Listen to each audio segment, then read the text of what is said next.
Egypt was dying, not all at once, not in a way anyone could see.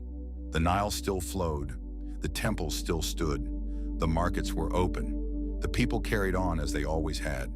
But beneath the surface, something was breaking, and within a few years, the most powerful kingdom in the ancient world would be staring into the face of collapse. What happened next became one of the greatest economic turnarounds in human history, a masterclass in betrayal, scarcity, collapse, and how suffering itself can become the foundation of an empire.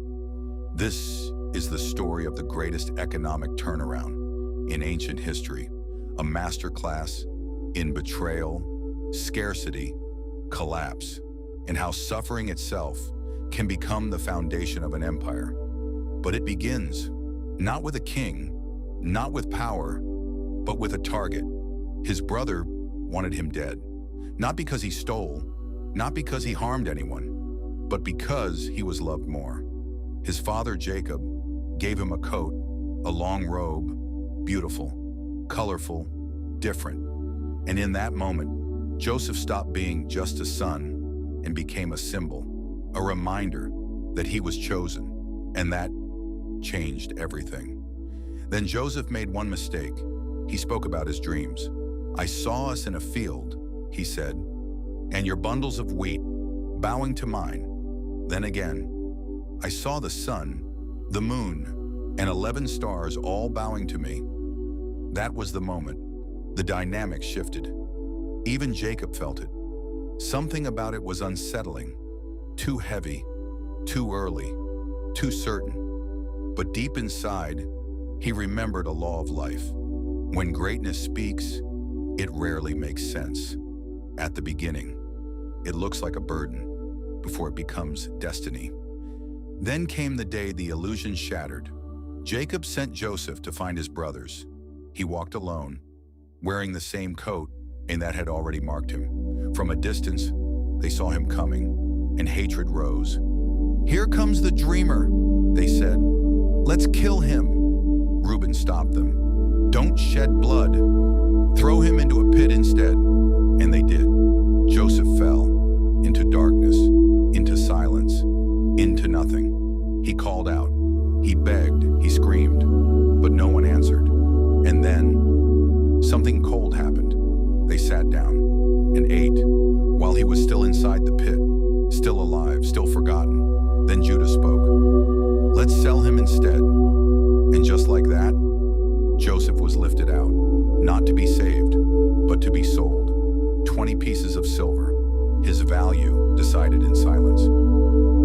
They tore off his coat, dipped it in blood, and sent it home. Jacob saw it, and he broke. He mourned. "I will grieve until I die."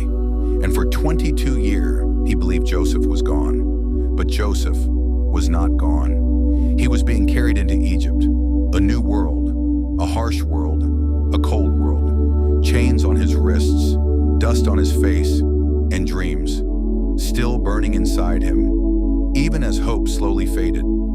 Egypt did not care who he was, only what he could become. He was sold to Potiphar, and a new chapter began. Everything Joseph touched began to grow. Potiphar noticed, this man is different, and Joseph was promoted from slave to overseer, but favor attracts pressure. Potiphar's wife saw him, and temptation began. Day after day, she pulled. He refused. "My master trusts me," he said. "How could I betray him and betray what is right?" One day she grabbed him, and Joseph ran. He left the coat behind, and that coat became his downfall. False accusations followed. Truth was ignored, and Joseph was thrown into prison. The pit, again, but deeper this time, colder, quieter, lonelier. Years passed, and nothing changed. Chains replaced freedom, silence replaced vision, and Joseph was forgotten. He must have wondered, did I imagine all of this?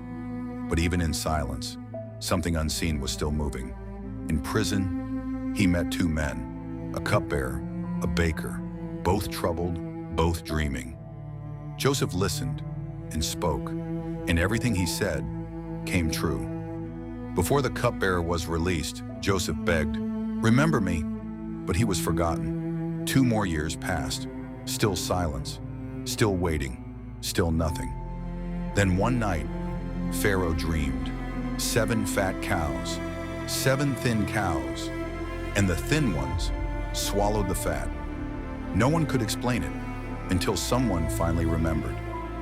There is a man in prison, and Joseph was called. They cleaned him, shaved him, changed him. But they couldn't change what he had become. He stood before Pharaoh, the most powerful man on earth, and Pharaoh asked, "Can you interpret dreams?" Joseph said, "I cannot." But God will give the answer. And then he spoke. 7 years of absolute abundance, followed by 7 years of total famine. Store a fifth of the harvest now, or everything will collapse. Joseph didn't just interpret a dream, he handed Pharaoh a macroeconomic blueprint to save an empire. Silence filled the room. Then Pharaoh looked at his court and said, "Can we find anyone like this man?" And in a single moment, the trajectory of history reversed. Joseph rose from prison to palace, from chains to absolute authority, from forgotten to ruler, a ring, a robe, a new name. And suddenly, his life expanded beyond recognition. He prepared Egypt, he stored grain, he built unprecedented supply chains. And when the famine struck, the entire world came to him, just like the dream. But the story wasn't finished, because one day, his brothers came. They didn't recognize the Egyptian ruler, but he recognized them, and something inside him broke. The pit, the silence, the betrayal. He tested them, watched them, waited, until he saw it. True change. Then, he couldn't hold it anymore. He cleared the room, and he wept. "I am Joseph."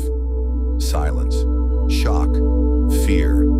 The men who once destroyed him now stood powerless before him. But Joseph said, "Do not be afraid. You meant it for evil, but it became something greater." And he embraced them. The broken family was restored. After 22 years, Jacob held his son again, and Joseph provided everything: food, protection, life. He never took revenge, because he understood something few ever learn. Pain is not the destination, it is the processing.